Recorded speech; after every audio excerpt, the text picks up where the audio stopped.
Today, we're going to talk about why so few people finish courses and how to make yours pop. Before we begin though, Neil and I want to apologize because we're both under construction right now. So we apologize for the background noise. So I'll start first to give some context around this. So I believe the number is, when it comes to online courses, if it's just self-serve, 98% of people do not finish. So we're talking 2% of people finish.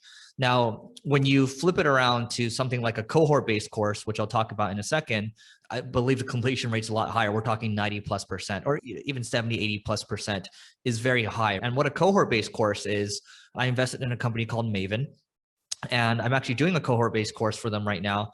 Basically, it's called Leveling Up: How to Build Your First Business, Build Your Dream Business. The difference is, for a self-service course, so let's say you see a lot of internet marketers selling courses for maybe $200, $500, $1,000 online, and it's just a lot of videos that you watch, right? And a lot of times it's information that you can get online for completely free.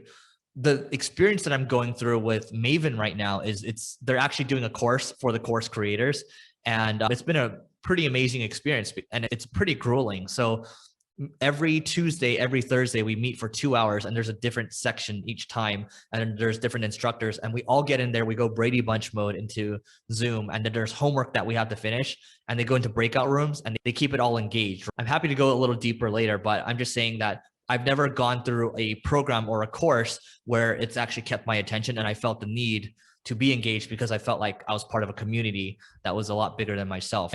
Neil and I, we've done a lot of courses in the past. I'll say this experience at least is a little different, and we'll dive into the details. The other thing that I've learned, I've done quite a bit of courses, and Eric's right. Majority of the people never finish the course, and the cohort stuff does do a little bit better.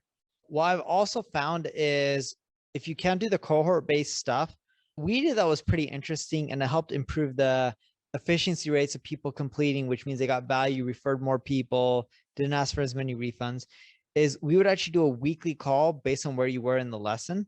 So we would have, it's not really like a cohort, but it's rolling. So we would, every week we would have calls for people who finished the week 1 lessons. Every week we would also have calls for people who finished the week 2 lessons, etc. And if you had 8 weeks of lessons, every week we had 8 weeks worth of calls.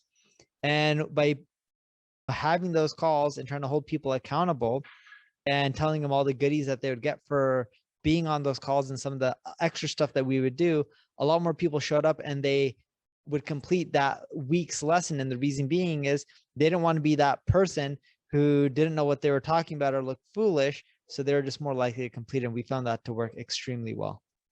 Yep. And so the key thing here is we're talking about engagement at the end of the day. How engaged are people? If you're doing a weekly call, there's a reason for people to continue to stay engaged, because they also feel like they're getting more support and they feel like they're part of a community. If you put them into Facebook group, you have someone supporting there.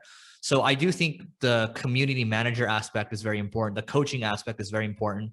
And it doesn't have to be you coaching. And if you're going to add in more of a level of support here, you're going to have to hire more people, which means you probably need to charge more for your course, right? It's hard to get by charging $100, $200, $300 for a course. You're probably going to have to charge upwards, maybe $2,000, $3,000, $4,000, $5,000 for this type of stuff. And you just have to keep in mind that you're delivering an outcome at the end of the day. And if you're helping people build relationships with each other, that's super powerful on its own, and you shouldn't shortchange yourself. So I don't think there's anything necessarily wrong with courses. I think there's a delivery problem and there's a quality problem. And I think if you want to surpass and everyone else and make yours pop, then I think this is your ticket to doing so. Neil? Yeah, I think we pretty much covered everything. If you want to learn how to grow your course business more, check out marketingschool.io/live.